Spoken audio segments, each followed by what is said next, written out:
Hi! Kamusta kamo tanan? Ang ngalan ko si Adrian. Mastoryahani naman kita parte sa pahamot. Ini nga pahamot nga luya ko istorya sa inyo subong tawag siya The Dreamer for Men. Iyan ni siya ni Versace. Te, panlalaki ni siya, pero kung luyag mo siya suksokon, bahala ka pag gusto ka. Ano ni siya klase nga pahamot?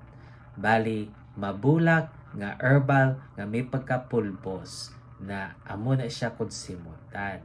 Angay siya sa katamtaman nga panahon. Ang temperatura nga para siya is between 60 to 80 degrees Fahrenheit o kung 16 to 27 degrees Celsius.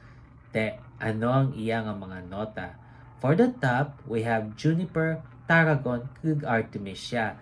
Na ang juniper, do pine tree na siya konsimutan. Tapos tarragon, hilamon. Kag artemisia, gahatig sing iya nga pagka-herbal nga hamot. Now, for the mid, we have iris, lily, kag flax. Ang iris gahatig siya nga pagkapulbos nga hamot, lily puti nga bulak, kag ang flax dumani na siya konsimutan.